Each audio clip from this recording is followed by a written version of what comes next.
Buenas tardes, bienvenidos todos, miembros de la Corporación Municipal, señor cronista oficial de la Villa, amigos, amigas, buenas tardes nuevamente y bienvenidos una vez más a este aula abierta que, como todos ustedes saben, dirige don Luis de la Vega y, como ya hemos dicho en repetidas ocasiones, la pretensión que tiene es hacer llegar aspectos relacionados con Aranjuez, con su historia, con sus avatares, etcétera, etcétera.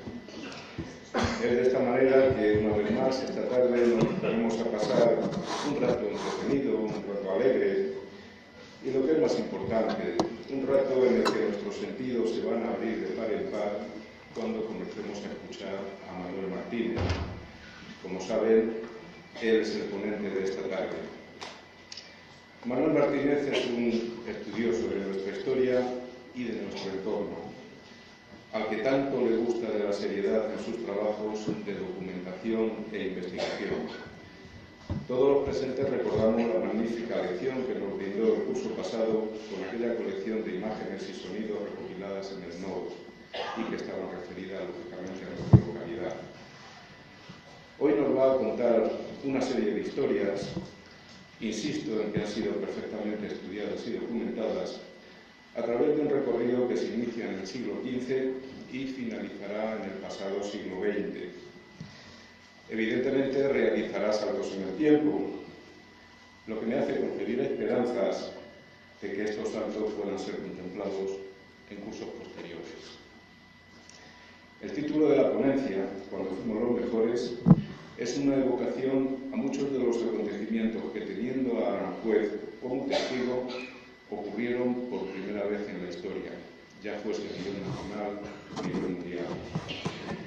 Algunos de estos acontecimientos de los que va a hablar es probable que ya los hayamos oído en alguna ocasión, pero estoy convencido que no habrá sido con el lujo de detalles que Manuel nos va a ofrecer esta tarde. Mucha materia en la que hay por delante. Así pues, no demoro más, con él les dejo, ya que lo importante es lo que él nos va a comentar. Así, de esta manera, la palabra es tuya, Manuel.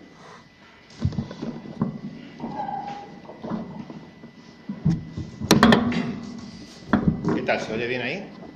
¿Sí? Bueno, pues estáis cómodos, ¿no? ¿Qué tal? Las butacas nuevas, ¿eh? Bueno, pues por delante nos espera un ratito para repasar la historia de Aranjuez, una época gloriosa que aquí tuvimos y que ahora no lo es tanto. Antes de empezar, pues por supuesto daros la bienvenida a todos y las gracias por guardar 2 horas de vuestra agenda para pasarla aquí con nosotros, ¿verdad? Como estamos en Aranjuez y los que estamos aquí, yo creo que todos somos nacidos o pacidos en Aranjuez, pues podemos decir aquello de buenas tardes, hermosos, y buenas tardes, hermosas. Especialmente quiero dar las gracias a la delegación que apostó por este proyecto del aula abierta y que ya es el 4º curso, creo. Especialmente, pues claro, a Lucía, que hoy no ha podido estar de momento con nosotros, a Luis de la Vega y, bueno, a todos los que de alguna manera o de otra empujan para que esto funcione. Y quiero hacer mención especial a los conserjes de este centro, que cuando no es uno es el otro, pero esto hacen que funcione. Y así que gracias Antonio y gracias José, de verdad casi que os voy a pedir un aplauso.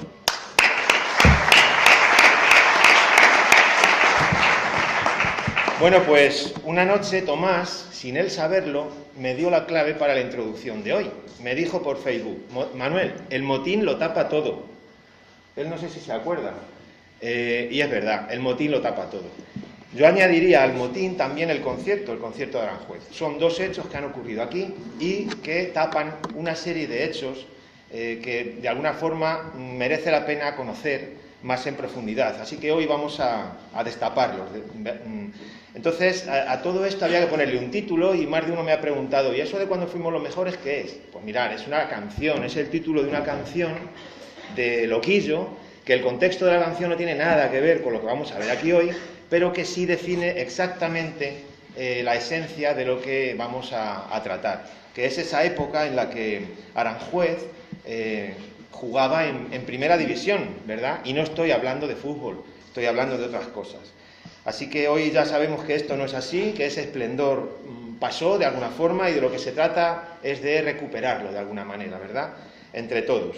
Así que yo estoy convencido que si Aranjuez es más conocido entre todos nosotros, será más valorado, ¿verdad?, por nosotros mismos los primeros. Y así pues cuando toque, pues poderlo defender, cuando nos quieran quitar agua del río o alguna estatua, alguna figura del jardín. Lo podremos defender, lo podremos cuidar, ¿verdad?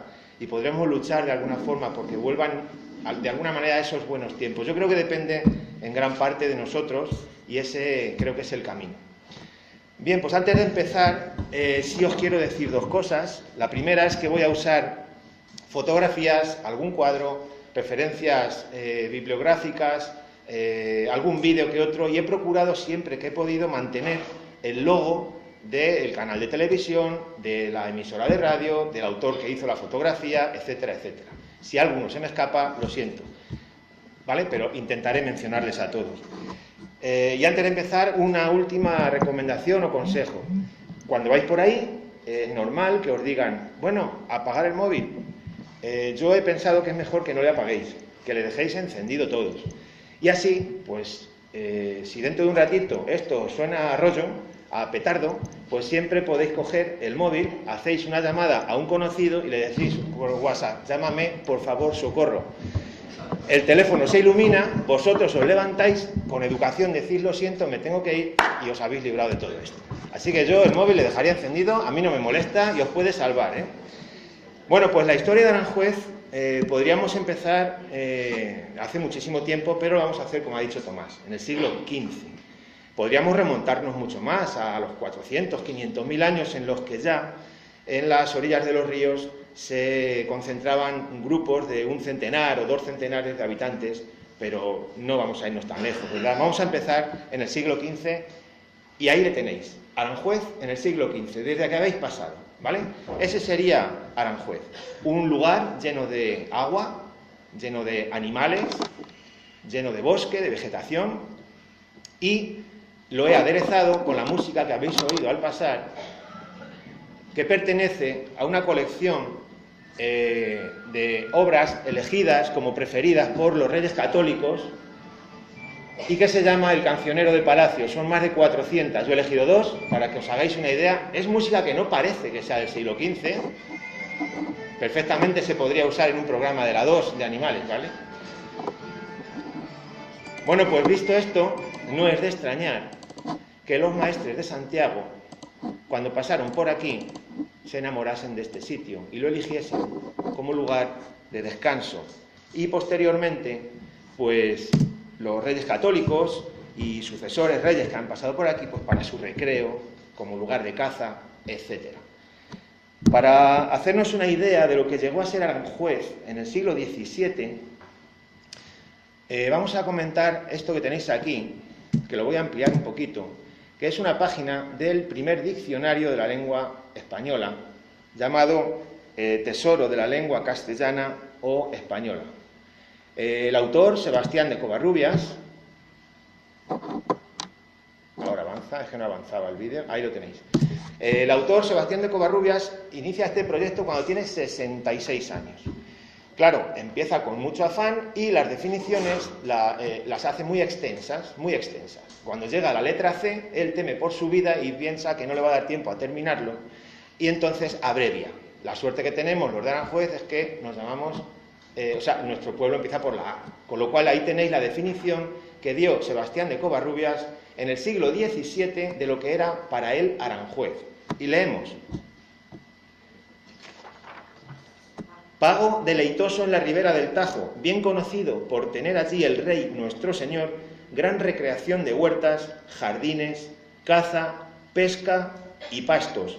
Para encarecer la amenidad de algún lugar de recreación, decimos es un Aranjuez. Fijaros, en esa época, para definir algo realmente bello, realmente atractivo, realmente agradable a la vista, se decía es un Aranjuez. ¿Vale? Siglo XVII. Imaginaros si ahora llegáis a casa y a la pareja le decís, ay madre, estás hecho un Aranjuez. No lo entenderá, pero en el siglo XVII a las cosas bellas se les llamaba así.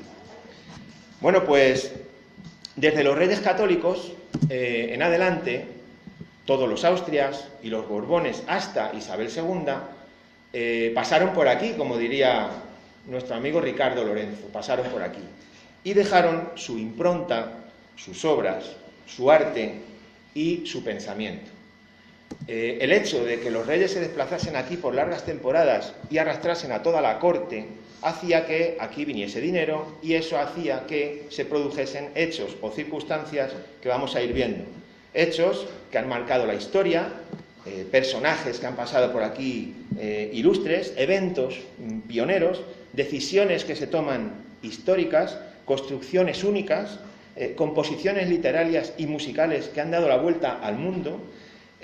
Bueno, pues todo esto es lo que vamos a destapar, que hasta ahora está un poco oculto, como decíamos, por el motín y por el concierto de Aranjuez. Si pusiéramos todos esos eventos en una línea de tiempo que tenéis ahí, os dais cuenta, curiosamente, que se concentran en una época que podríamos decir que empieza un poquito después de llegar Fernando VI al poder, a la corona, y un poquito después de la llegada del ferrocarril empiezan a desaparecer. Ahí tenéis en un círculo esa concentración de hechos que por algo será, y es que coincide, casualmente o no casualmente, con la llegada de la corte cada temporada, ¿vale? Bueno, pues cada uno de estos hechos y eventos merecería una exposición por sí sola, y por supuesto, pues claro, no hay tiempo para ello. Entonces vamos a pasar de puntillas por una serie de hechos en los que no vamos a profundizar, los vamos a ver de corrido y rápido, unos porque merecen, como digo, una exposición aparte por sí solos y otros porque ya han sido tratados con anterioridad, ¿vale? No vamos a hablar ahora en profundidad del ferrocarril ni del motín de Aranjuez. Entonces vamos a pasar rápido por una serie de ellos y luego ya sí profundizaremos un poquito más en la segunda parte. Motín de Aranjuez, 1808, evento que ocurre aquí, de dudoso honor, ¿verdad?, para muchos historiadores que lo dan como un golpe de Estado de un hijo contra su propio padre. Aquí en Aranjuez tenemos la curiosidad de que lo celebramos en septiembre y el hecho, como sabéis, ocurrió en marzo, o sea que...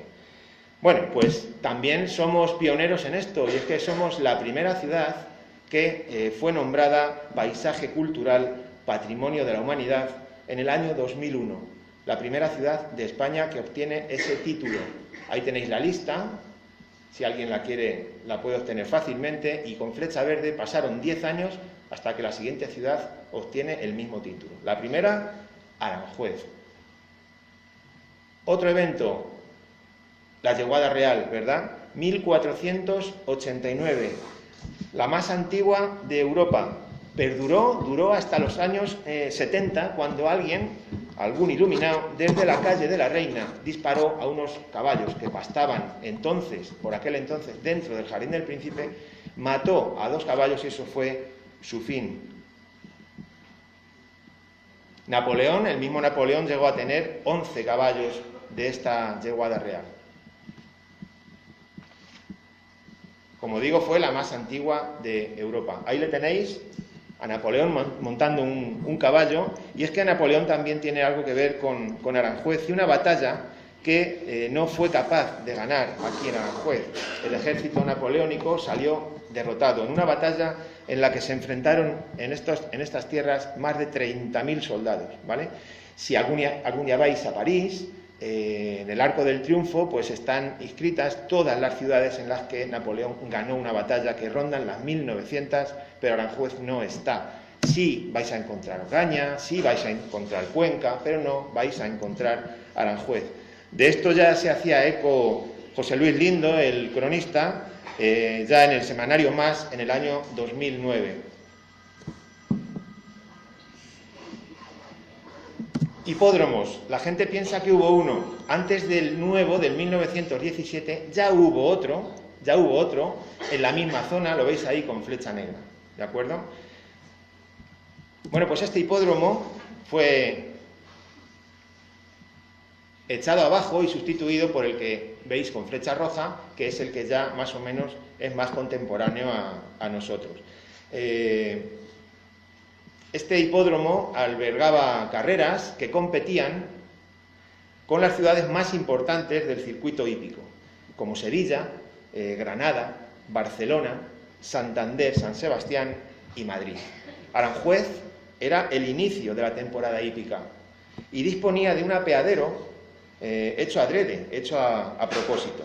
Ahí se compitió hasta el año 1934 y se daba cita a la nobleza y la alta aristocracia.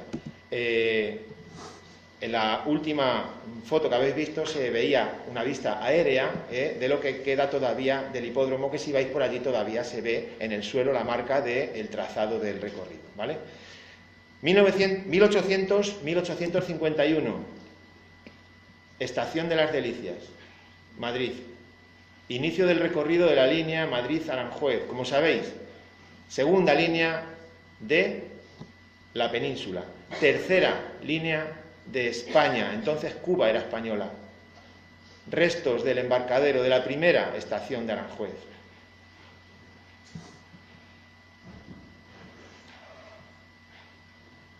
Montaje hecho por mi hijo Benjamín, al que también tengo que agradecer, que se me olvidó al principio, que me ha ayudado un poquito con los vídeos, vamos a decir un poquito entre comillas, y aquí él me hizo este montaje con, a la derecha veis un resto que queda y podemos ver todavía, y a la izquierda lo que era la antigua estación.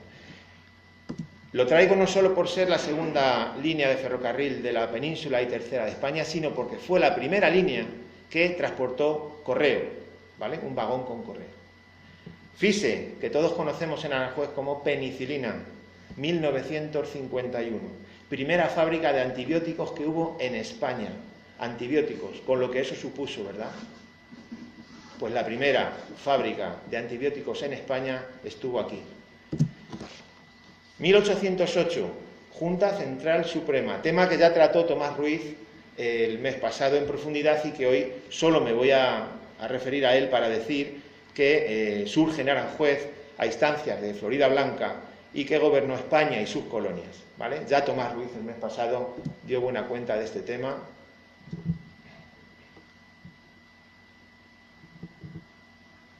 Mucha gente pasa por aquí y no sabe ni lo que es esto. Y ahora vamos a hablar de una lámpara que todos habéis visto, que está en Palacio, y que este tema yo lo conocí gracias a una amiga, Mercedes Ruiz, que hoy no está por aquí, y tengo que agradecer los datos que ella me pasó, porque me dijo, y luego yo lo comprobé, que esta lámpara que veis aquí, en la escalera principal, y que está ahí desde el año 1851, es la primera lámpara de España que funcionó con gas, ¿vale? Anteriormente sabéis que funcionaban con velas. Esta fue la primera lámpara de España que funcionó con gas.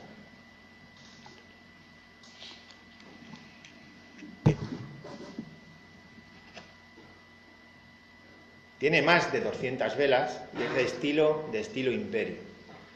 Jardín de Isabel II, solar, que fue usado por arrieros y sus caballerías y estaba convertido en un estercolero, daba un aspecto repugnante, y la reina María Cristina de Borbón desde el palacio no soportaba ese paisaje tan indecoroso y mandó plantar a modo de cortina una serie de árboles, una fila de árboles para ocultar de alguna forma ese paisaje tan repugnante. Estábamos en el año 1830 y fue el inicio de este jardín de Isabel II. ¿Por qué lo traigo? Porque es el jardín urbano más antiguo de España, el primero, jardín urbano primero de España. Fue declarado monumento artístico en el año 1931 y ahí tenéis la cara que da a la plaza de San Antonio con unas medidas que, si os queréis entretener y cogéis la calculadora, aquí nada en Aranjuez está hecho sin querer, todo tiene su sentido, y aquí tenéis unas medidas que están tomadas desde la puerta oeste, por decir así, la que da a la plaza de San Antonio, a las esquinas. Tenemos por un lado 68 metros, por el otro lado 42. Si os entretenéis con la calculadora y hacéis las divisiones correspondientes, veréis que guarda la proporción áurea, ¿verdad? La puerta no está en el centro, está en el punto exacto de ese lateral para que cumpla esa proporción. Bueno, pues en Aranjuez también hemos tenido, gracias a este señor, Felipe II, este rey conocido por el interés que tenía por la alquimia, ahí, al final del jardín de la isla, y según un plano de Ana Luengo, tenemos lo que fue la primera destilería de España, año 1564. Cierto es que después, en el año 1579, Madrid y después el Escorial en 1588 ya tuvieron también sus propias destilerías. Era una destilería, la de Aranjuez, dedicada a las aguas de olor y medicinales, que nadie piense mal, Estos alambiques pertenecen a los planos de los alambiques del Escorial y Madrid. De Aranjuez no he encontrado nada. Firma de tratados en Aranjuez. También se han hecho firma de tratados de familia entre Borbones y también incluso se firmó con Francia aquí en Aranjuez el tratado para intervenir junto a Francia, como decía, en la Guerra de la Independencia de los Estados Unidos en 1779. Fijaros qué cantidad de hechos han sucedido aquí importantes. Bueno, y hablamos ahora de otro tema. 1930, los primeros petos que se ponen a los caballos de los picadores en las corridas de toros, tema que ya tratamos el año pasado, y es que los picadores no siempre iban así con el peto. Ya sabéis que anteriormente a esto se daban escenas como esta, ¿verdad?, sangrientas, en las que en una corrida de toros fácilmente morían 12 caballos, que no se llamaban caballos, se les llamaba pencos, ¿vale? Bueno, pues aquí en Aranjuez se hizo el concurso, se presentó un vecino que obtuvo una buena calificación, se fabricaron los petos primeros de España y posteriormente pues se reparaban los usados en el mismísimo palacio por vecinos de Aranjuez. Repito que este tema ya le vimos el año pasado, no vamos a profundizar. Primera fábrica de cristal de España también, año 1826. Tema que se me había pasado y tengo que reconocer que lo traigo gracias a Miguel Gómez, que le he visto entrar por ahí. Gracias, Miguel, porque se me había pasado. Primera fábrica de cristal de España, 1826. Ahí la tenéis situada. Aquí tenéis abajo, esto sería la calle de la Reina, ¿lo veis? Esto sería la residencia de ancianos, ¿lo veis? Y aquí enfrente justo tenéis, ahí lo marco ahora en verde, la fábrica de cristal. Cierto es que antes que esta había una en la granja, esa es, en la granja, pero solo se ocupaba de los edificios reales, del pueblo corriente no. Entonces esta fue la primera. Tal era la calidad del vidrio que aquí se fabricaba, que el rey en 1825, Fernando VII, prohibió hacer otra cosa que no fuera vidrio. Vidrio para ventanas, vidrio para el uso corriente, porque se le acusaba al propietario de fabricar cristal de una calidad tan alta que competía con la granja, y eso no lo podía permitir el rey, ¿vale? Seguimos avanzando y vamos a hablar de algo. Bueno, este árbol le conocéis todos, le traigo en representación un poco de lo que supuso la aclimatación de las especies que venían de América, que pasaban por aquí y una vez aclimatadas aquí ya se repartían por toda Europa. Entre ellas, fijaros qué curioso, la piña. Y os leo algo que ya en un libro de viajes, Talbot Dillon, decía así: si tuviese que hacer mención de la diversidad de flores y frutos, necesitaría dar muchos detalles. Este año de 1778 se han plantado muchos olmos y robles. Dicen que son 101.000, entre los que se deben incluir también viñas, olivos, arbustos, etc. Últimamente han empezado a cultivarse piñas, algo desconocido en cualquier otra parte del reino. Así que ya sabéis dónde se plantaron las primeras piñas del reino, aquí, en Aranjuez, ¿vale? Seguimos avanzando. Vamos bien porque los móviles no han sonado mucho de momento. Y nos situamos en el parterre, frente al antiguo molino, os situáis, ¿verdad? Bien, pues ahí se cree, ¿verdad, Tomás?, que estaba situada una esclusa que servía para librar la diferencia de nivel entre el agua de la cascada arriba y abajo. Claro, los barcos tenían que bajar y para eso estaban hechas las esclusas.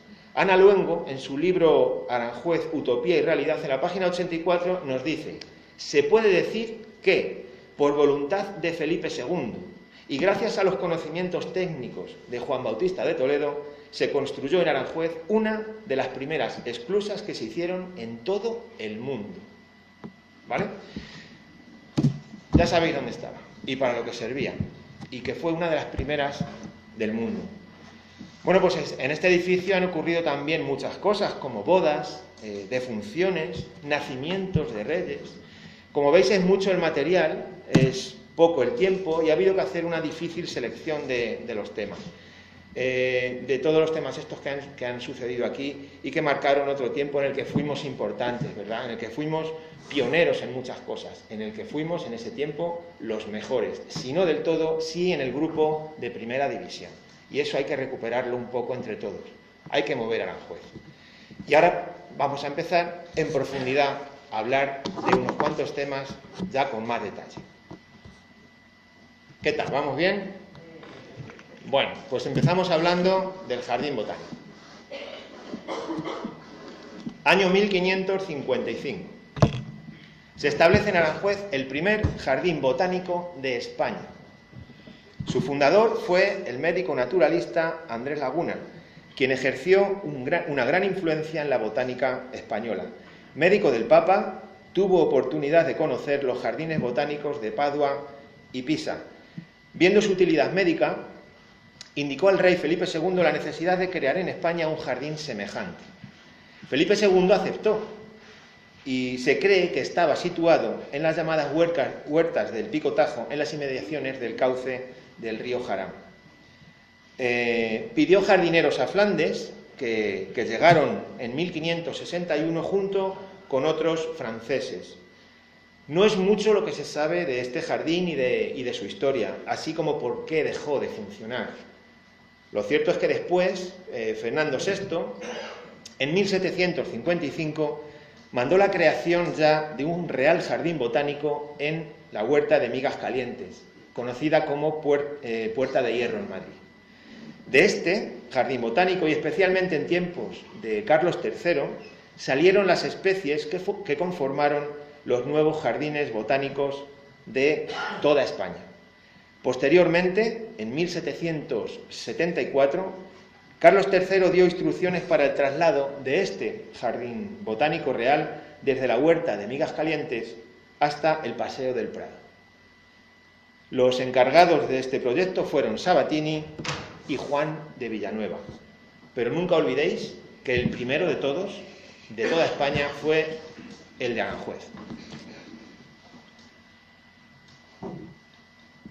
Y nos vamos a ir ahora al año 1572 para hablar del mar de Ontígola, uno de los embalses más antiguos de toda Europa. Álvarez de Quindós ya nos decía: en Ontígola se encontraban muchos manantiales. El alcaide, Gonzalo Chacón, que Gonzalo Chacón no es un polígono, es un alcaide que tiene mucho que ver con Isabel II, el alcaide, como digo, las mandó encauzar, con la acertada idea de regar el Prado de Aranjuez, al que con este motivo se le dio el nombre de El Regajal. Ya sabemos por qué se llama El Regajal. En 1552, Felipe II mandó llamar a Juanico, un zahorí encargado de descubrir manantiales que abasteciesen el mar de Ontígola. Esto lo dice Álvarez de Quindós. El rey encargó esta obra a Juan Bautista de Toledo. ¿Qué ocurrió?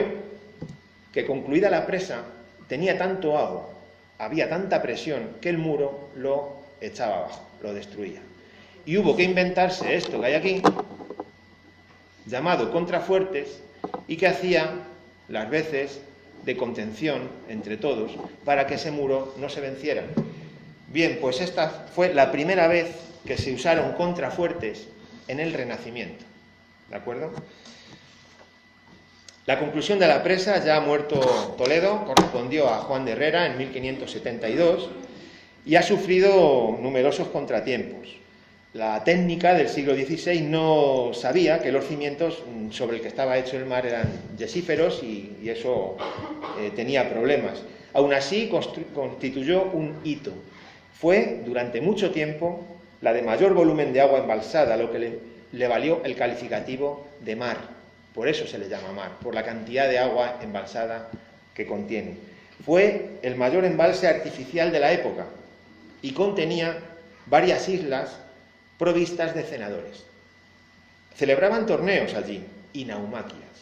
En el siglo XVII se lidiaban toros y se mataban otros animales.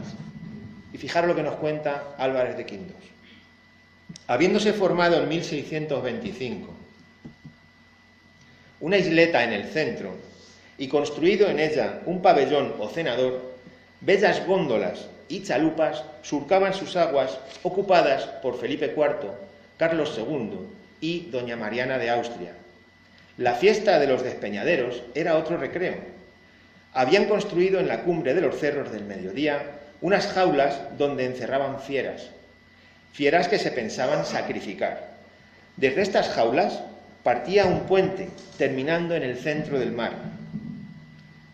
Cuando se le abría la jaula, la puerta, no tenía el animal otra huida, y al llegar al agua la víctima, si era un toro, le capeaban desde los barcos, con el fin de acercarle al cenador, donde el rey le concluía de un arcabuzazo.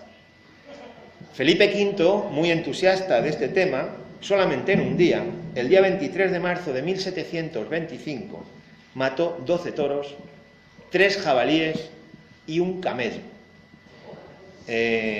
Bueno, hay quien dice por ahí luego que se le escuchó al rey cuando se le contó esto, que dijo aquello de: lo siento mucho, me he equivocado, no volverá a ocurrir. Hoy es imposible contemplar la imponente obra de ingeniería oculta entre capas de vegetación y tierra. El agua salía por una compuerta que iba a parar a otro mar chico ya más pequeño, para que por una tubería fuese hasta los jardines, principalmente el jardín de la isla Parterre, para que funcionasen las fuentes. Usando la ley de vasos comunicantes, sabéis, el desnivel entre el mar de Ontígola y el jardín de Aranjuez ronda los 25 metros, con lo cual, si se van estrechando las tuberías, se usa el efecto Venturi y la ley de vasos comunicantes, podemos alcanzar chorros de hasta 23 metros de altura, ¿vale? Y en alguna lámina por ahí se ven chorros de agua bastante altos, ¿eh? Bueno, pues este sería el mar Chico. Repito, uno de los embalses más antiguos de Europa. Como curiosidad os digo que los habitantes de Ontígola estaban obligados a dejar correr el agua hacia el pantano 12 horas al día, por orden, ¿eh? Bueno, pues hace un par de días, o 3 o 4, este fin de semana pasado, han surcado por los cielos de Aranjuez los globos, ¿verdad? Con gran éxito de crítica y público. Bueno, pues la primera vez que un globo voló en España fue aquí, en Aranjuez también. Eran finales del siglo XVIII, cuando los hermanos Montgolfier iniciaron en Francia, estos dos hermanos, una serie de exitosos ensayos con globos de su invención, que luego dedicaron a comercializar como atracción de feria. Aunque muchos después, anteriormente incluso también, incluido Julio Verne, intentaron conseguir este proyecto, solo los hermanos estos, Montgolfier, en el año 1783, consiguieron elevar un globo con aire caliente. Tras estos pioneros, muchas otras tentativas se fueron sucediendo, pero innumerables ensayos, como es lógico, acabaron en fracaso.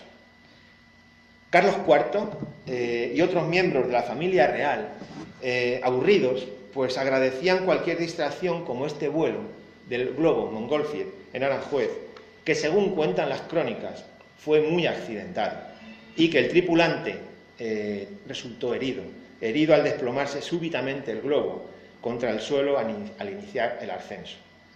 Vamos a ver un reportaje en el que se ve muy bien el vuelo del globo.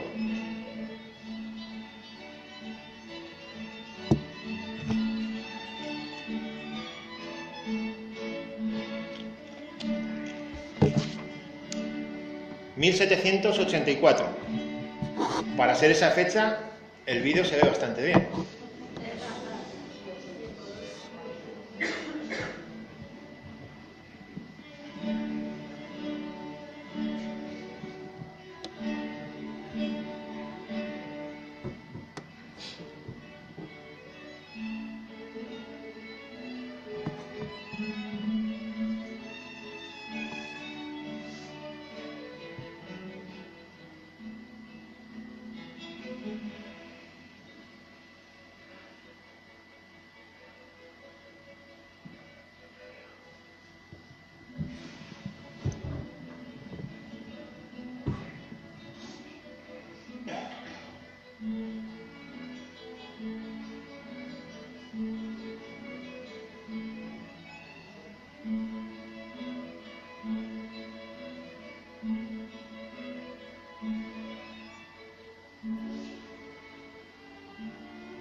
Bueno, pues esta imagen ya pertenece a... Me parece que el vídeo es ilustrativo para hacernos una idea de cómo fue aquello, ¿no? La corte, cómo se aburría, cómo aplaudían esto. Bueno, pues he parado la imagen en este cuadro de Carnicero, Antonio Carnicero, que está en el Museo del Prado, y que nos muestra el primer ascenso de un globo aerostático en España, como decía, que fue este suceso el 5 de junio de 1784. Antonio Carnicero era por aquel entonces pintor de cámara de Carlos IV, y uno de sus cometidos era retratar este tipo de acontecimientos, convirtiéndose así en una especie de cronista gráfico, lo que hoy sería Chele Ortiz. Pero en ese momento, como no había cámaras de fotos, pues era pintando cuadros. Nos vamos a ir ahora al año 1785 y vamos a ver cómo se elige la bandera de España también aquí en Aranjuez, hecho que todos ya seguramente conocéis. Tras las diferentes banderas usadas por Castilla, Aragón y Navarra, a partir de 1492 se usó el estandarte de los Reyes Católicos. Después, cuando Juana I se casa con Felipe el Hermoso, las banderas españolas comienzan a ser blancas, con fondo blanco. Ya en época de Carlos III, más adelante, los barcos usaban el escudo borbónico sobre ese fondo blanco. ¿Qué ocurría? Pues que en aquellos tiempos esa bandera blanca, esa bandera de fondo blanco, era muy fácilmente confundida, sobre todo en alta mar, cuando los barcos entraban en conflicto. Imaginaros la situación: niebla, de noche, humo de los cañones y encima los estandartes de las banderas muy parecidos. Se daría muy a menudo aquello del fuego amigo y hubo la necesidad de tomar una solución. Carlos III entonces convoca un concurso para elegir una nueva bandera y el marino Antonio Valdés y el ministro de Marina Fernández Bazán presentan al rey 12 bocetos para que el rey elija y le hacen trampa. Al rey le hacen trampa y le ponen arriba y a la izquierda lo que ellos quieren que el rey elija, que es lo mismo que hacen con nosotros en el Carrefour y en el Lidl y en el Mercadona y en todos los sitios, que nos ponen a la altura de los ojos lo que quieren que compremos. Ya está. Este señor lo sabía y lo utilizó. El rey eligió, como sabéis, la de arriba y a la izquierda. Bueno, pues en el Real Decreto firmado en Aranjuez por el rey en el año 1785, ese 28 de mayo, ya define perfectamente la anchura de las bandas, los colores, etc. No lo vamos a ver, pero sí vamos a ver un vídeo muy ilustrativo también, en este caso del Museo Naval, un marino, cómo nos explica cómo fue este hecho. Recordar que se firma en Aranjuez, la bandera de España se elige aquí. En nuestras manos siglos de historia, en nuestra historia. Comenzamos en el siglo XVIII. Son tiempos convulsos de guerras constantes en los que el combate naval es decisivo. Los borbones reinan en gran parte del Mediterráneo. La Armada Española es una de las más importantes del mundo. Cualquier barco de guerra que se veía, prácticamente todo aquello llevaba la bandera blanca de los borbones. Y era muy difícil determinar a qué nación pertenecía. Y el rey decide que no quiere que haya ninguna duda de que el barco que se viste en la mar pertenece a la Real Armada de Su Majestad Carlos III de España. No hay marcha atrás. Su ministro de la Marina le presenta 12 modelos diferentes. Este es el diseño que eligió el rey. Eligió los colores que han estado presentes durante el mismo tiempo en el reino de Aragón, en la Avenida del Rojo. Y elige para su escudo los cuarteles que recibió igual. Una muestra de generosidad poniéndose en segundo lugar frente a los intereses de la nación, porque hizo que fueran los colores y los escudos que representaban a la unidad de España como tal, los que representaran a España a través de su paso de guerra, dejando sus colores propios en un segundo término, no eligiéndolos para la bandera. La anilla que se le presentó al rey para construir la bandera. Y en 1785 el rey Carlos III firma un Real Decreto por el que aprueba este cambio de bandera en los barcos de guerra españoles. A partir de ese momento, el rojo y el gualda nos llevarán de la mano por nuestra historia más reciente. Y entonces se le denomina bandera nacional. Las naciones de España, por lo menos, son de Francia, Inglaterra, Holanda, incluso entonces en Italia, entonces se hacía ver en todos estos países era la Real Armada, que podríamos decir que significaba a la propia España. Hoy día en las plazas marítimas, en los castillos, en las defensas de las costas, es en 1843 con Isabel II cuando se determina que esté en todos los edificios oficiales e instituciones del Estado. Fue a partir de ese momento en el que esta bandera, que en principio fue de la Real Armada, se convirtió en la bandera de Tucumán.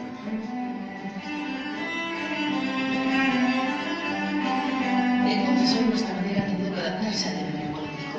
Y es hacerlo, sí, ha sufrido cambios sin perder su esencia. Pero es todo común a todos. Y su adaptación únicamente hace que se adapte a lo que en cada momento todos hemos querido ser. Y por lo tanto sigue siendo la representación de todos nosotros.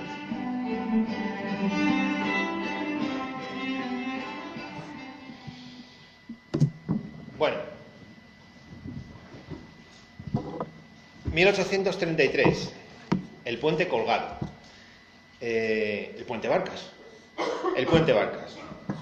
Pero no solamente vamos a hablar de este puente colgado de 1833-34, porque fue el primero de su clase en España que dio paso a carruajes, primer puente en España que dio paso a carruajes. No solamente vamos a hablar de este, vamos a hablar de todos los que en esa zona han estado de alguna manera o de otra. Nos vamos a ir primero a el año 1656, cuando Felipe IV construye este puente con cuatro grandes barcazas, y de ahí viene el nombre que conocemos todos, el puente Barcas, el puente Barcas. Si ahora ya no hay barcas, hombre, están las de la escuela de piragüismo, pero no se llama el puente Barcas por eso, se llama por estas cuatro barcas, que si las contáis ahí abajo, contaréis 5, ¿vale? Pero el rey dijo 4, o sea que esto yo supongo que será una licencia del pintor que puso una barca además. Felipe IV, como decía, manda a construir este puente con 4 grandes barcazas, y Álvarez de Quindós nos cuenta: y entre el parterre y la entrada de la calle de la Reina se mandó en el año 1656 hacer un puente con 4 barcas para el tráfico público. Villanueva ha reducido a 3 las barcas y ha dado modo de elevarlas en ocasión decreciente por medio de unos husillos o palancas. Fijaros en el puente. Cuando el río subía y el nivel subía, esas barcas subían. Y esa plataforma que estaba encima de las barcas subía a su vez. Y ahí veis el invento para amortiguar de alguna forma la riada. Si este invento no se pusiera en marcha, el río arrasaba con el puente. De ahí viene la frase última de Quindós cuando dice: y ha dado modo de elevarlas en ocasión decreciente por medio de unos husillos o palancas, para evitar ese desperfecto. Bueno, pues más adelante ya nos encontramos con un puente en el año 1777, que Brambila lo pinta, es el conocido como Puente de los Tres Ojos, y que fue desaparecido en una riada. Aquí las riadas han llevado puentes a mansalva. Ahí le tenéis. Una gran avenida hizo desprenderse un barco de la Casa de Marinos que se empotró contra este puente. Y tanto fue el destrozo que fue preferible ya hacer uno nuevo. Ángel Ortiz, gran cronista de Aranjuez, muy recordado, nos decía en uno de sus libros: en 1830, 2 grandes tormentas de agua y granizo se volcaron sobre Aranjuez. Las impetuosas aguas del Tajo hicieron saltar las amarras del barquito de vapor que se empleaba para la draga de los fondos, y vino a chocar violentamente contra el arco central del puente Barcas, quedando empotrado y produciéndole gravísimos desperfectos. Por eso decía que hubo que hacer ya uno nuevo que fue el puente colgante, también llamado Puente de las Cadenas, este que tenéis ahí. Puente de las Cadenas, que como decía al principio, es el primer puente que en España da paso a carruajes. Y esto nos lo cuenta ya Francisco Nart, también en uno de sus relatos, diciendo: fue el primero de su clase en España, y por si los bilbaínos rechazan este aserto, añadiré que el suyo, aunque primero en la península, no quitó su primacía al de Aranjuez, porque aquel no daba paso a carruajes. Durante un siglo Aranjuez contó con este puente colgado. Se colocaron en él 4 esculturas esculpidas para la cornisa del Palacio Real de Madrid. Eran parte de un conjunto de 100 que representaban los reyes que España tuvo en distintos territorios. Carlos III decidió suspender la colocación en la cumbre del palacio y almacenarlas en los sótanos. Algunas fueron cedidas a algunos municipios. En la Plaza de Oriente de Madrid, si vais por allí, veréis muchas estatuas de reyes que precisamente son de la misma colección. Pues 4 de esa colección fueron las que tuvimos aquí, del orden de casi 200 años, ¿no? Casi llegó a los 200, no llegó, pero casi 200 años tuvimos en el puente. Curiosidad, ¿por qué el rey Carlos III suspende esa colocación en Madrid de las estatuas? Pues nos lo cuenta en un libro llamado Los pícaros Borbones, José María Solé, y nos dice: se habló de una pesadilla que Isabel de Farnesio había tenido, en las que las veía caer en una estremecedora escena y que le había causado tanto pánico que dio orden de que jamás se pusieran en tan inestable y amenazador equilibrio. Las 4 estatuas, las 4 esculturas que os digo, se trasladaron para ser colocadas entonces en los extremos del puente, y además la reina concedía 4 jarrones para adornar los extremos. Eran parte del conjunto de 28 que también estuvieron adornando los exteriores de la Casa del Labrador, ¿de acuerdo?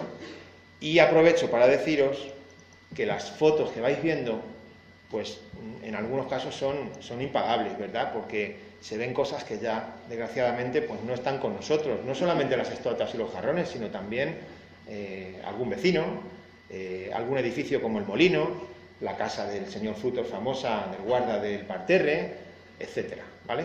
O sea, que ir, además, analizando las fotos porque hay cosas muy curiosas. Bueno, pues vamos a seguir con los puentes.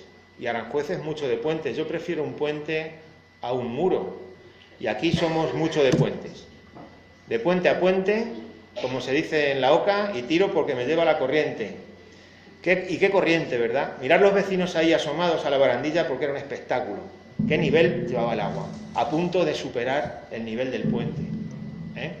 Bueno, pues este sería el siguiente. El puente de hierro. Estamos en 1932, cuando se inicia la construcción de este. Las estatuas siguieron colocadas en su sitio, los jarrones también. Ahí a la izquierda veis lo que decía de la casa del guarda. La veis ahí, la casa del guarda. Ahí al fondo. El sauce famoso y que tristemente ya no está, que era una maravilla. Ahí veis las estatuas como todavía estaban con nosotros. Bien, pues tenía 2 arcos, ¿verdad? Y una plataforma que medía de ancho 6,5 metros. Y luego tenía 2 aceras, que muchos recordáis, por fuera, ¿verdad?, que medían 1,30. Este puente estuvo hasta 1970. Fijaros el porte de los árboles, cómo va cambiando la vegetación a peor. Al fondo veis el molino. Aquí en primer plano la báscula. La glorieta de Rusiñol. Con la casita aquí, ¿verdad?, de turismo. A Chinchón 21, pone ahí. La rana verde, a veces la rana, a veces el rana.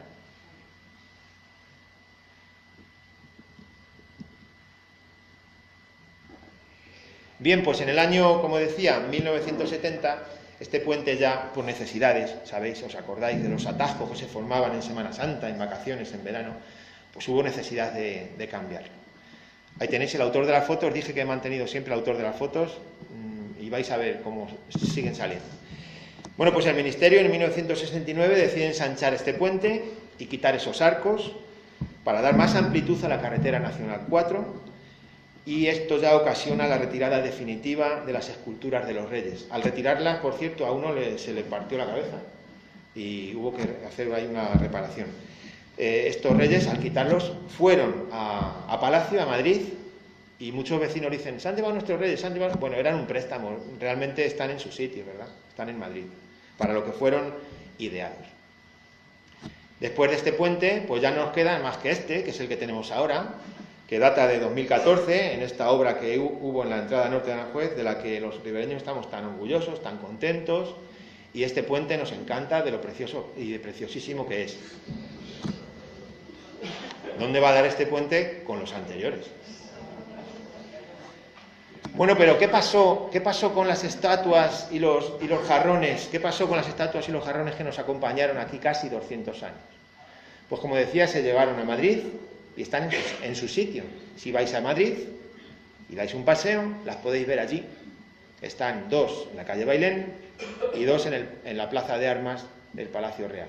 Ahora vais a ver una foto en la que ahí tenéis la situación de las estatuas. Estas son las que estaban en el puente nuestro, ¿verdad? Y a la vuelta, en la calle, en lo que da a la Plaza de Oriente, tenéis las otras 2.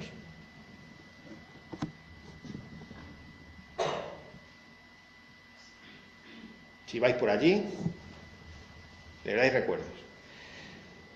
Bueno, pues igual que las estatuas fueron colocadas aquí, los jarrones tuvieron otro destino. Y estos jarrones, que estaban 2 a cada lado del puente, pues fueron a parar, como todos sabéis, a la plaza del Ayuntamiento, y estuvieron allí acompañando al rey Alfonso XII, hasta que en la remodelación famosa de la plaza, pues pasaron ya aquí, donde los tenéis en estas fotos, a la calle del Príncipe, en su cruce con Capitán. Los 2 que estaban en la parte norte del puente, pues están desaparecidos. Bueno, pues vamos a hablar ahora de la primera escuela de agricultura que hubo en España, que también estuvo aquí en Aranjuez. La Escuela Técnica Superior de Ingenieros Agrónomos de Madrid, que preparaba y expedía el título de ingeniero hasta 2016 y que pasó a llamarse Escuela Técnica Superior de Ingeniería Agronómica, Alimentaria y de Biosistemas. Toma ya. Pues esta escuela se creó aquí, gracias a Alonso Martínez, en el año 1855, nombrado ministro de Fomento, y que era uno de los consejeros de confianza de la reina Isabel II. Desde su cargo impulsó las concesiones de ferrocarriles y fundó la Escuela de Agricultura La Flamenca en Aranjuez. Esta escuela, como digo, es la más antigua de España. Y tengo que parar aquí para contaros que estas fotos que estáis viendo me las pasó un día nuestro querido Juanín. Abajo tenéis su nombre, J de Oro. Un día recurrí a él, como muchos de nosotros, a pedirle consejo, a pedirle... Y yo en ese caso le pedí alguna documentación gráfica para, no sé, para darle un poco más de valor a esta exposición que yo en su día tenía pensado hacer sobre esta escuela. Y no dudó en darme estas fotos. Me puso 2 condiciones, me dijo, pon mi nombre. En su día puse aranjuezhistoriagráfica.com, no le gustó mucho, y puse su nombre. Y me dijo, y úsalas bien. ¿Y qué sitio mejor para usarlas bien que aquí, que esta es su aula? De alguna forma vuelve a estar con nosotros, ¿vale? Gracias, Juan.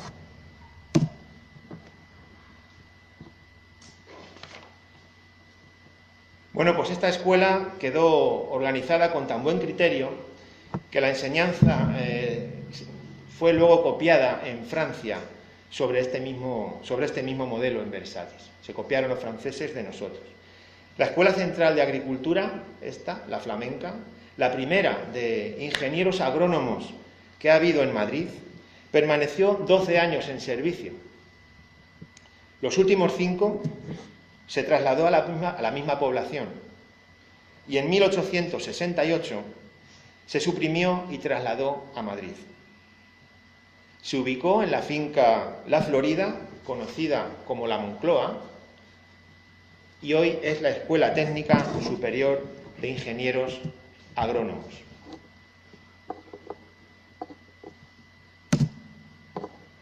Ahora, que no avanzaba.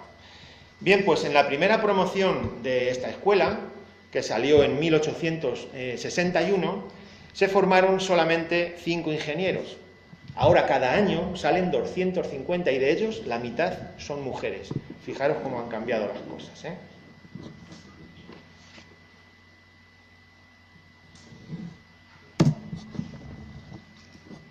Antonio Fernández, primer piloto español, nacido aquí, en Aranjuez. Y antes de hablar de él, tengo que agradecer desde aquí a 2 personas que gracias a ellas, pues la historia de Antonio ha sido conocida. La primera, y no por ningún orden en concreto, fue José Sánchez Méndez, general de división del Ejército del Aire, que gracias a sus notas publicadas en 2009, en el primer centenario de la muerte de Antonio Fernández, se pudo conocer su vida y su obra. Y también al cronista oficial de Aranjuez, José Luis Lindo, que consiguió también una publicación y poner en valor a este personaje, porque Antonio Fernández fue un personaje. Y a estas 2 personas, a Lindo y al general de división Sánchez Méndez, hay que agradecérselo. De hecho, todo lo que vais a oír está extraído de sus publicaciones. Bien, pues corría el año... Estábamos en el siglo XIX, esta es la calle Capitán, ¿verdad? Y Aranjuez contaba en ese momento con unos 6.000 habitantes, no había más. Había oficios y entre ellos estaba la sastrería, y de 5 sastres que había en Aranjuez, uno era el padre de Antonio Fernández.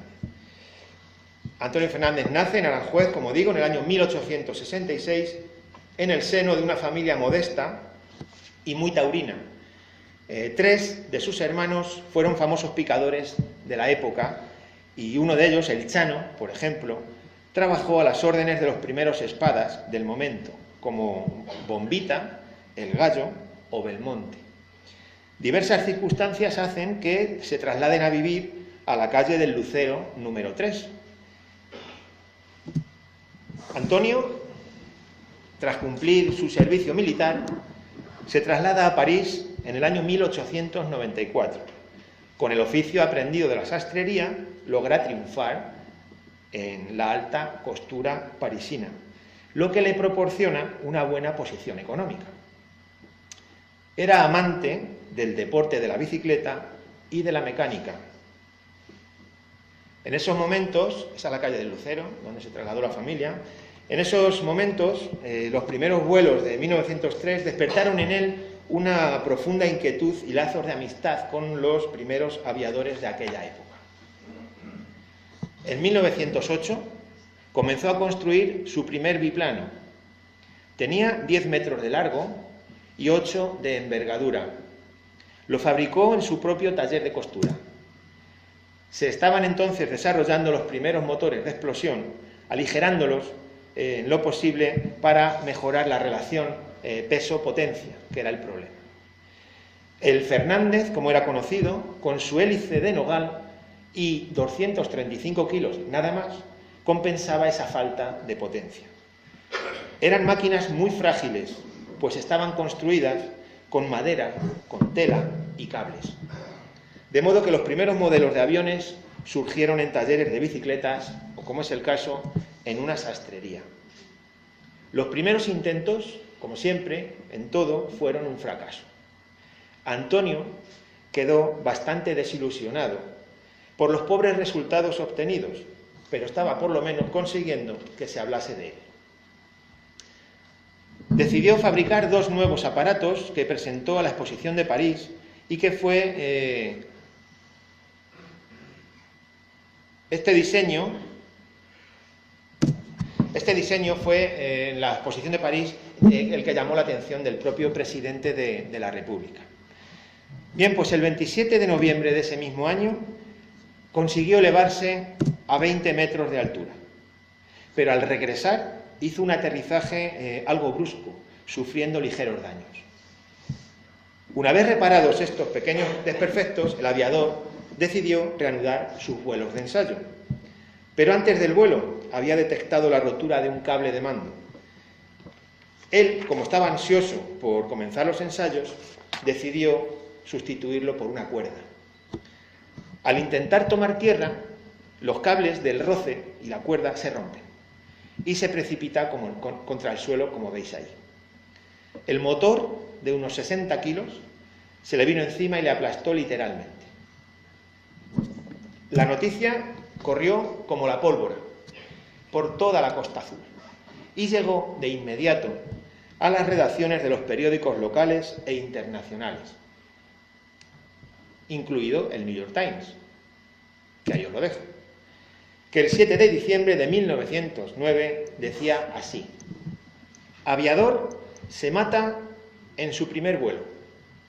El aeroplano se voltea e impacta a Antonio Fernández cerca del aeródromo de Niza. Construyó la máquina él mismo. La víctima era un hombre sorprendentemente atractivo, siendo de Aranjuez, bien conocido en Niza, donde anteriormente había sido sastre de mujeres de moda. Fernández es el tercer hombre en morir en un aeroplano propulsado por motor. Todo esto lo cuenta el New York Times. Los funerales corrieron a cargo del municipio francés.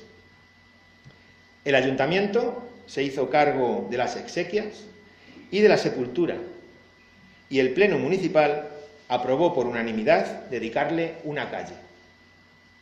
Esa es la calle. Bien, pues tuvieron que pasar 100 años, un siglo, en el año 2002, para que el pleno del Ayuntamiento de Aranjuez acordase dar su nombre a una calle aquí.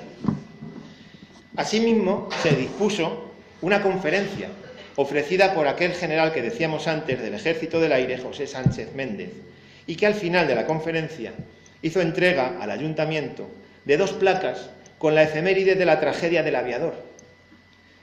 Antonio, a los 43 años, fue un pionero de la aviación de alcance mundial. Primer constructor español de un avión que voló con éxito. Primer piloto de la aviación española.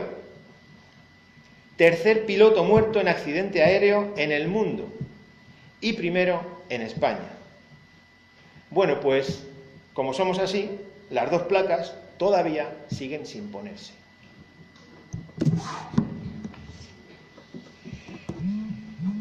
Nos vamos ahora al año 1878. Estoy muy contento porque todavía no he oído móviles. Nadie ha recurrido al truco. 1878. Primera conversación real por teléfono. Real entre comillas, ¿vale?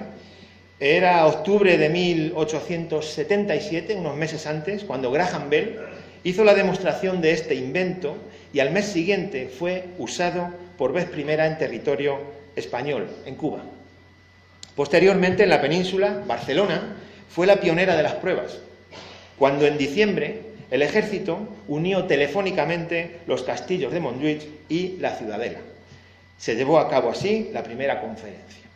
En Madrid, los primeros experimentos tuvieron lugar en enero de 1878 y sus protagonistas fueron el gobierno y la corona, enlazando así el antiguo casón de telégrafos con el Ministerio de la Guerra y después los palacios reales de Madrid y Aranjuez. Bien, pues tras la restauración borbónica de Alfonso XII, el Palacio de Aranjuez albergó a María de las Mercedes y su familia Montpensier en las vísperas de su boda. Los novios pudieron mantener una conversación telefónica entre Madrid y Aranjuez en esa víspera nupcial y esa conversación duró 15 minutos. Ahí tenéis el aparato. Al día siguiente, el tren, que contaba con un apeadero a las puertas de Palacio, transportó a la novia y la comitiva a Madrid para la ceremonia en la Real Basílica de Atocha.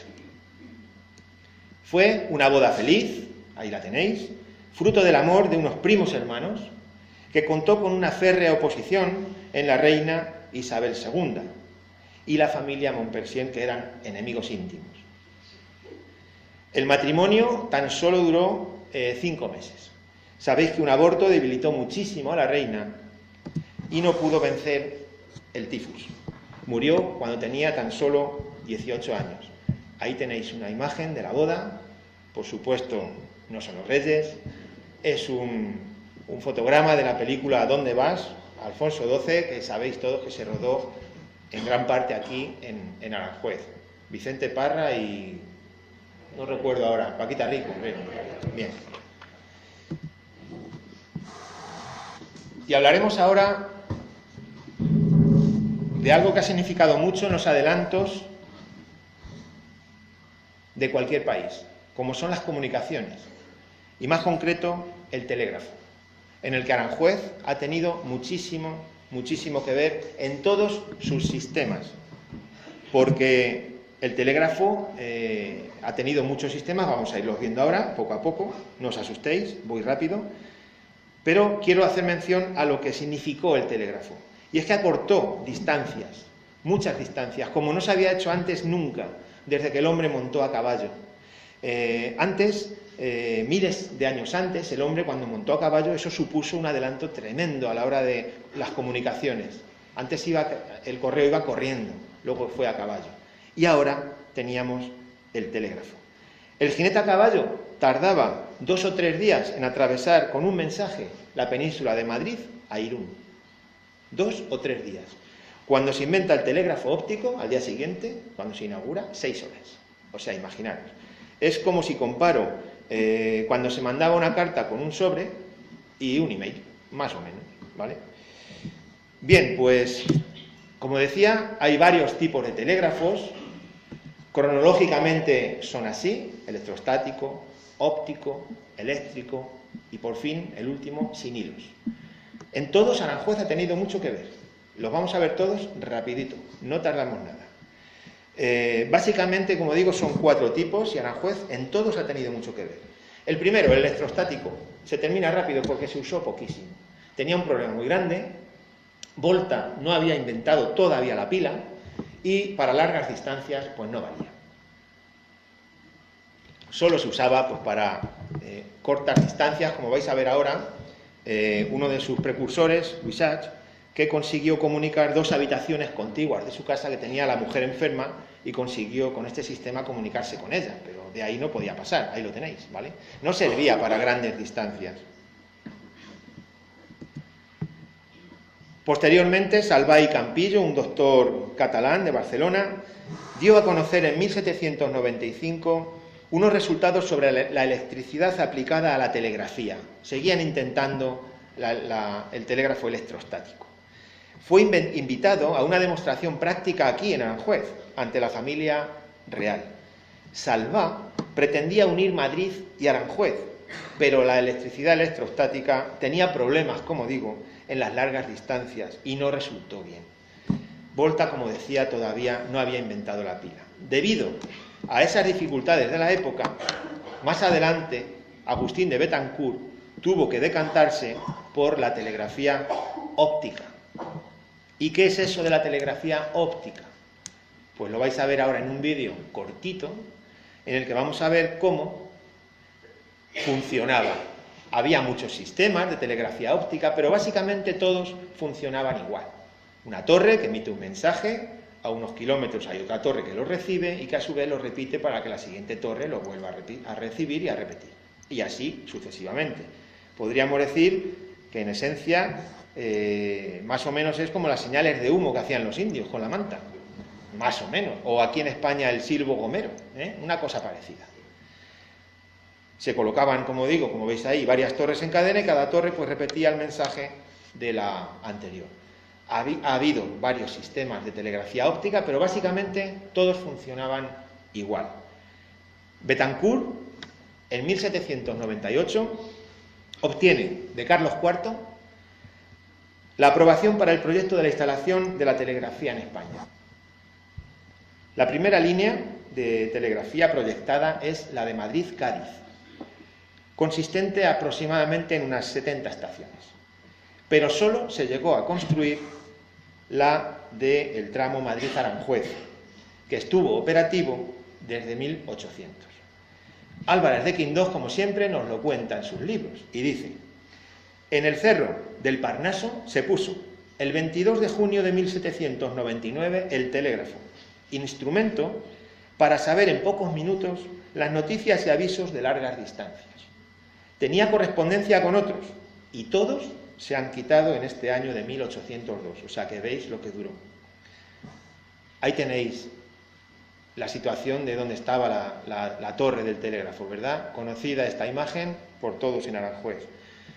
Después de Betancourt vino el sistema de Lerena, que lo que añadía era, este oficial de la Marina, añadía la posibilidad de, en el año 1831, ahí van pasando varios sistemas, pero como digo que son todos prácticamente igual, en 1831 el oficial de la Marina, Juan José Lerena, presenta ante Fernando VII un proyecto de telegrafía que podía usarse, él lo que aporta es que se podía usar de día y de noche, ¿vale? Al proyecto lo que él añade es esto. Recibió entonces el encargo de construir una red telegráfica entre Madrid y los Reales Sitios.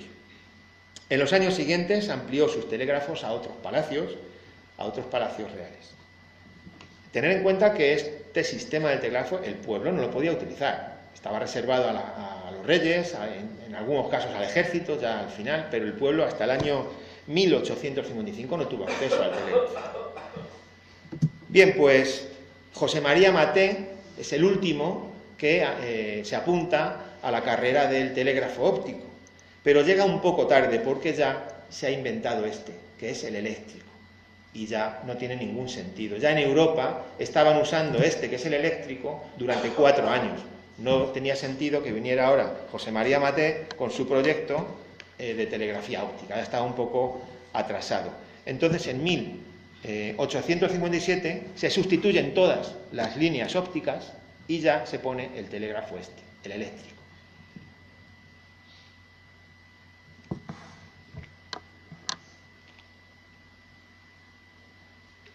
Aquí ya no había problemas, aquí era ya tirar líneas de cable y ya está. Pero, como todo avanza, el siguiente telégrafo tiene que ser ya sin hilos. Y nos metemos en el telégrafo sin hilos, conocido como telegrafía, invento que se le atribuye a Marconi, ir leyendo si queréis, invento que se atribuye a Marconi, aunque hay quien dice que el invento se lo robó a Nikola Tesla. Para atender las necesidades del servicio móvil marítimo, se establecieron 10 estaciones costeras de onda media. Se repartieron por todo el territorio del litoral español. Todas las provincias costeras como la Gran Canaria, Cádiz, Valencia, Mallorca, Barcelona. Y para las comunicaciones a grandes distancias es para lo que se establece en Aranjuez la estación de onda corta, que inauguró el rey Alfonso XIII. Y que ahí tenéis las famosas antenas que muchos hemos llegado a conocer, ¿verdad? Bueno, pues hemos visto fotos de la inauguración de esta telegrafía a la que asistió el rey, acompañado del presidente del gobierno, Primo de Rivera, y el mismísimo Marconi, que fue Premio Nobel de Física en el año 1909.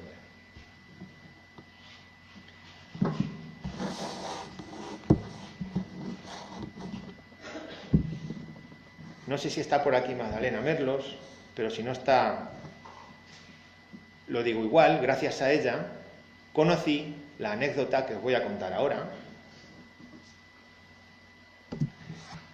y que trata del viajero y escritor Karol Dembowski, que recoge en su libro de viajes por España en el año 1838.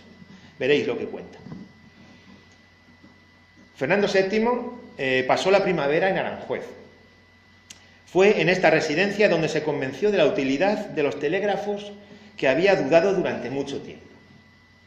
El telégrafo de Aranjuez, en un momento dado, una torre, emite un mensaje que dice así: ha parido una monja. Una religiosa acaba de dar a luz. La torre lo recibe y le contesta.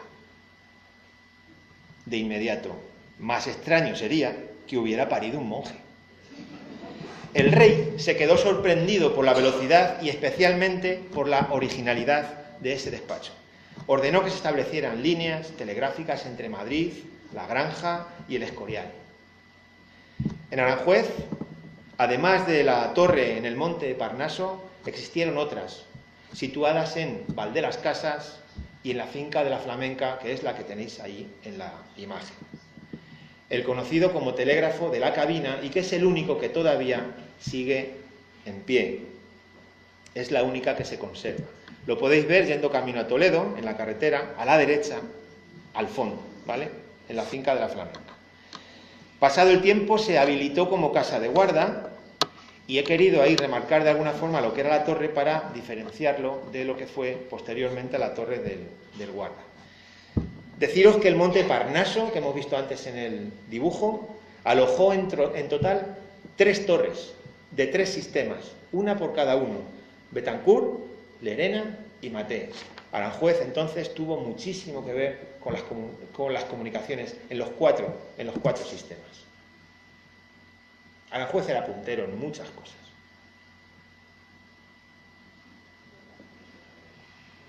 ¿Qué tal? ¿Vamos bien?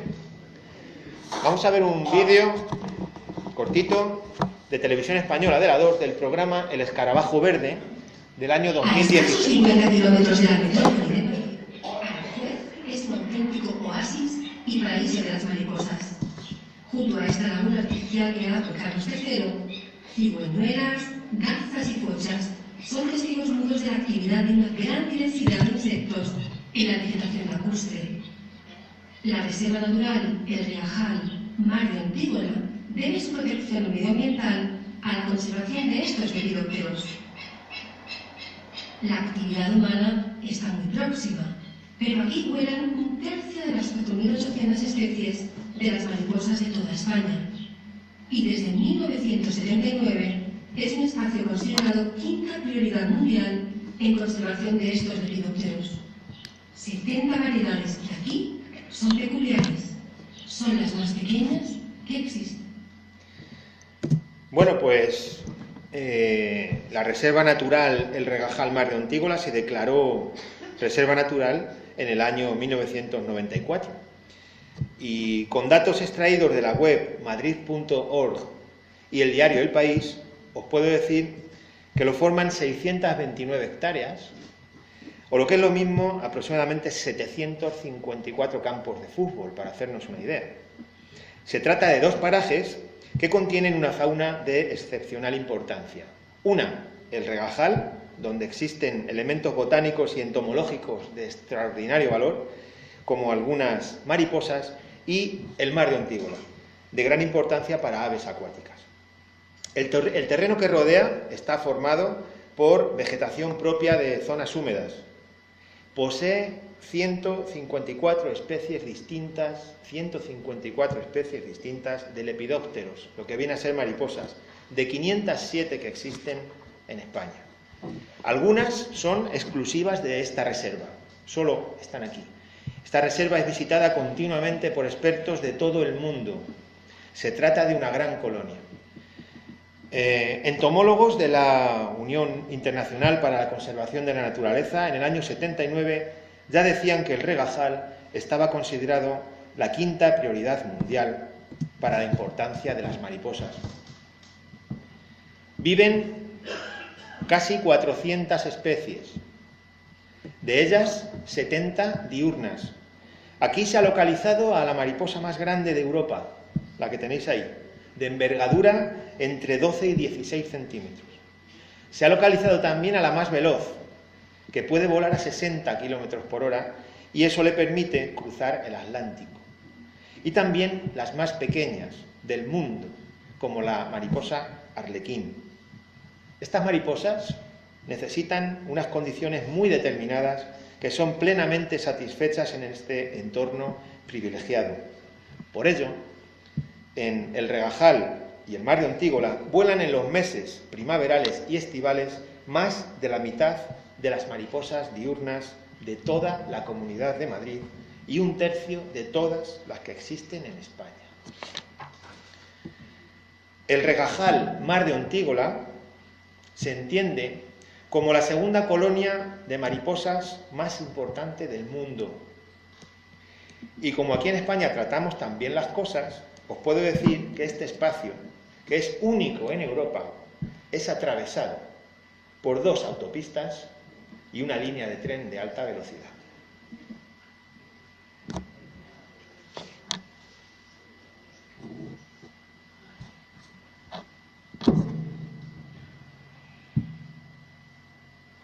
Pues nos vamos a ir ahora al año 1949 y vamos a hablar de uno de los lugares especiales que han existido en España en materia de repoblación de los ríos. Fue la desaparecida estación experimental de Aranjuez. Se creó en el año 1949 y estuvo funcionando durante 40 años. Estaba en el interior del Jardín del Príncipe, como todos sabéis, a la altura de los Chinescos. 2 años después de su inauguración, el diario ABC publica datos de la repoblación a distintos ríos españoles procedentes de esta estación. Y dice: durante este año han sido vertidos en los ríos 712.250 alevines de lucio y 800.000 de carpa. Ojo, ¿eh? La piscifactoría estaba bajo la responsabilidad del ribereño Saturnino López, que vais viendo en las fotografías. Era agente forestal de Licona y estaba de responsable de estas instalaciones.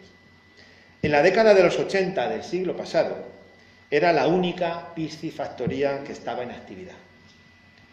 Este centro neurálgico para la repoblación de los ríos de España cerró sus puertas de las instalaciones en el año 93. Aún hoy queda como testigo esta casa, que podemos ver, construida para la crianza de los alevines pequeñitos de 8 milímetros, de lucio, black bass, carpa, trucha, que se reproducían aquí. Una vez obtenido el tamaño que se deseaba por los técnicos, se las ubicaba en 7 estanques, ahí veis uno, hasta que alcanzaban su total desarrollo y ya se les trasladaba a los ríos para repoblar. Instalación única que tuvimos aquí. Y ahora os invito a participar a todos en un concurso. A ver quién es el que, y el que lo sepa, que ya lo ha visto alguien de por aquí, ¿quién sabe quién es este niño? ¿Le vais conociendo? Es un niño que no es de Aranjuez. ¿Doy más pistas? Le vamos a hacer que crezca un poquito. Le vamos a hacer que se haga un poco más mayor. Ya le vais conociendo. Efectivamente se trata de Joaquín Rodrigo, el autor del concierto de Aranjuez. Concierto del año 1939.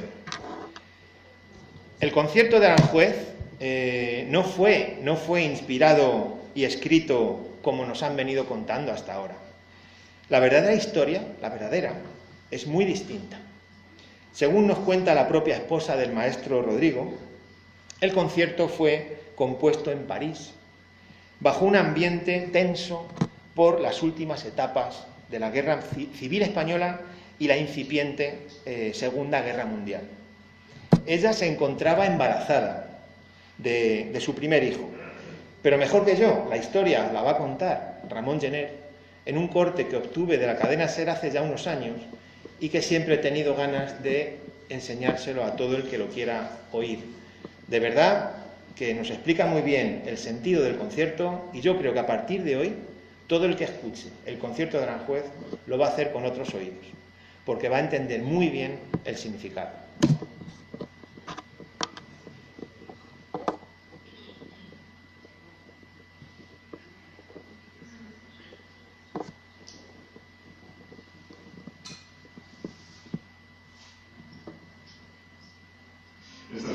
Venga, vamos a cuál es la pieza representada del repertorio clásico, por llamarlo de algún modo, español, más representada en todo el mundo y que tiene que ver con ese instrumento. Pues es el órgano.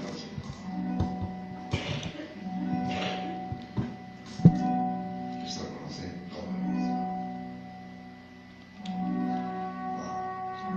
Escuchemos un segundo.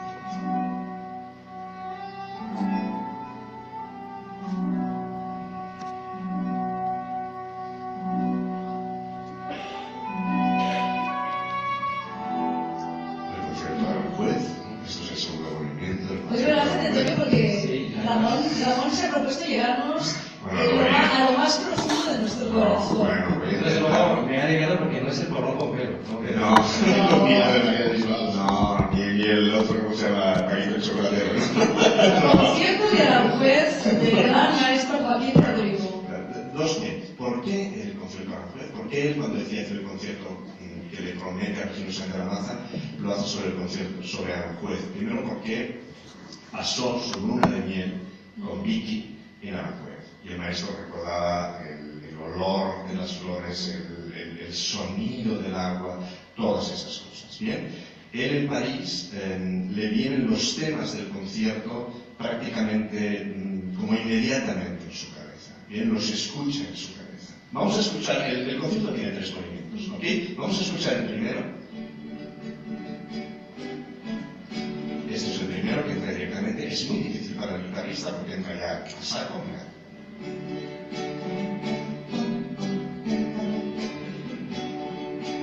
Quiero que escuchéis, a ver si intentáis escuchar dentro de esto una canción tradicional española.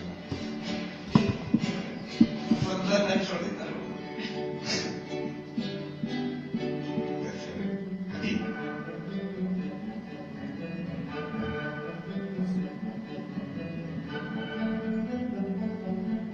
Es clarísima.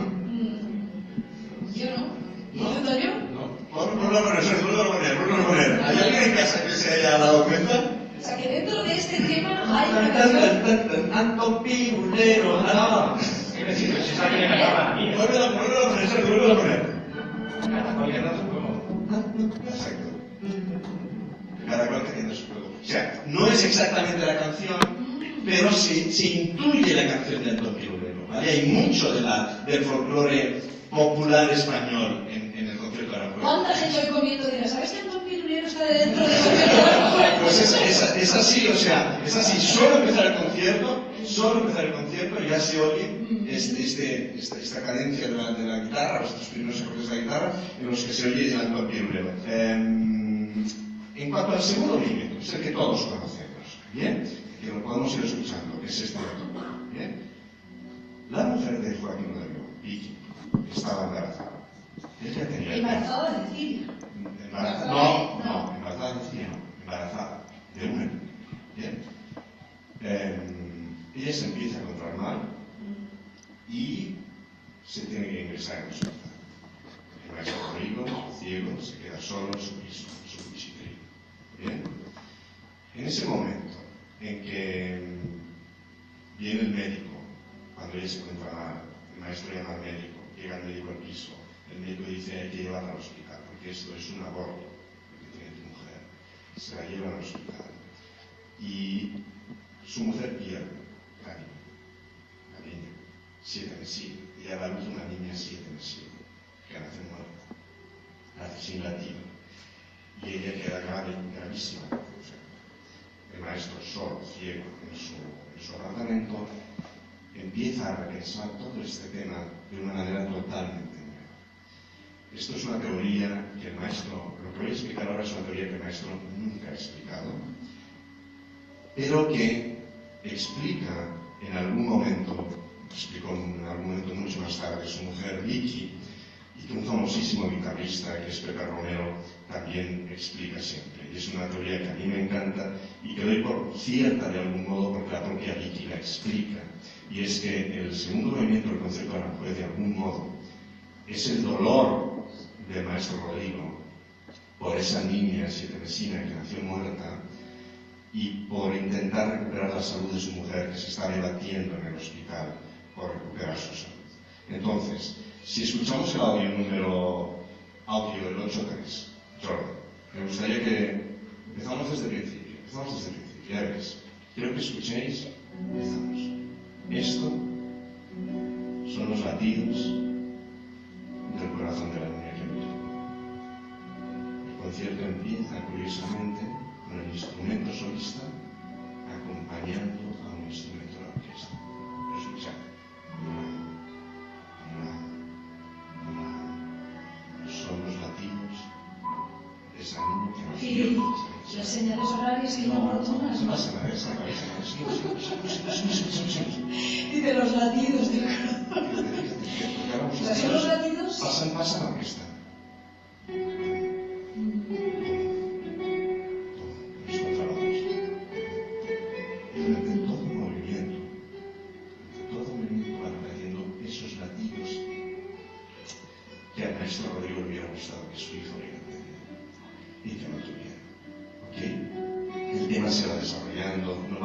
hablado todo, pero no tenemos tiempo, pero es un tema súper tierno, está lleno de amor hacia su mujer, lleno de amor hacia esa hija que no puede tener. Se va estableciendo entre la guitarra y la orquesta una especie de conversación entre el maestro amigo y Dios. ¿Por qué te has llevado a mi hija? Y no te lleves a tu mujer. Devuélveme la salud de mi mujer, no te lleves a mi mujer. Bien, hay momentos en que la orquesta, la guitarra se enfada con Dios, intentando reprender el tema, etcétera, etcétera, etcétera. Y si vamos al otro audio, el siguiente, que es el final del movimiento, quiero que escuchéis como con las últimas notas de la guitarra, estas, el alma de la niña sube al cielo. Fijaos cómo sube.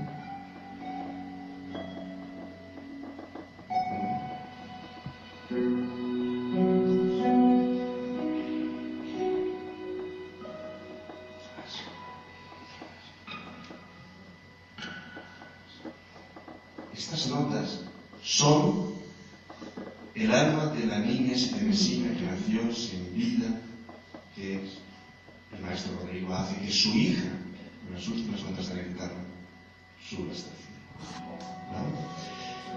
Escrita para Regino Sáenz de Impresionante, Ramón. Bueno, se podría decir millones de cosas. Millones de Seguramente cosas. hasta ahora no habíamos escuchado el concierto de la mujer. Bueno, se puede decir sobre este concierto de Aranjuez millones de cosas porque es una de las obras más maravillosas que existen, no solo del repertorio español, sino de todo el repertorio. Y yo lo que invitaría a todo el mundo es escuchar el concierto de Aranjuez con los nuevos oídos, con todas estas cositas que he explicado y a disfrutarlo de verdad como se merece. Bueno, pues yo creo que a partir de ahora lo escucharemos con otro sentido, ¿verdad? Bueno, pues así nace una de las obras musicales más bellas de todos los tiempos. Curiosidades alrededor de esta obra hay muchas, os voy a decir 2 o 3. Por ejemplo, se dice que en musicoterapia el concierto de Aranjuez tiene poderes sanadores en casos de ansiedad por las frecuencias que emite. También os cuento que se ha reproducido en los sitios más insospechados, como por ejemplo en la misión Apolo 7 de la NASA, en el año 1968. Está considerada esta obra la más reproducida de la historia del mundo y la más versionada de la historia musical, junto con el My Way y el Yesterday de los Beatles. Valenciano, de origen, como decíamos, más concretamente de Sagunto, fue ciego, como sabéis, desde los 3 años por culpa de una difteria. En 1991 se le otorga el título de Marqués de los Jardines de Aranjuez y en 1996 fue nombrado Premio Príncipe de Asturias de las Artes. Vivió hasta los 97 años, ahí tenéis el boletín del nombramiento. Vivió hasta los 97 años, dijo una frase que se hizo muy famosa: mi vaso es pequeño, pero es mi vaso, y murió en el año 99. Descansa en Aranjuez, ahí tenéis la tumba. Sus restos descansan en el cementerio de Aranjuez junto con su esposa. Y por mi parte, nada más. Espero que no os hayáis aburrido mucho y que a partir de hoy nos demos todos un poco más cuenta del pueblo que pisamos, que no es cualquier pueblo. Aquí han pasado muchas cosas, algunas de ellas las hemos visto y otras se han quedado por ver. Muchas gracias a todos.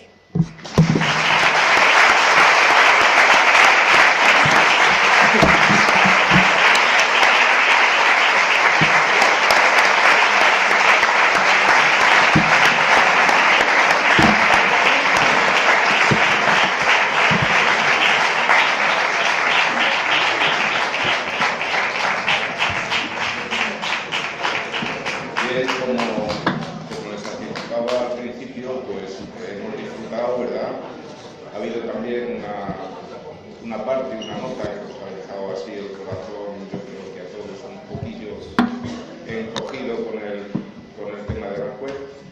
pero ya os decía que Manuel, pues ante todo es un gran investigador, un hombre muy puntilloso en sus trabajos y creo que ha quedado debidamente y ampliamente demostrado, ¿no? En cualquier caso, si alguien de los presentes pues, quiere hacer alguna pregunta, alguna duda que haya tenido, algo que no haya escuchado bien, algo que quiera preguntar y que buenamente se sepa contestar, pues adelante.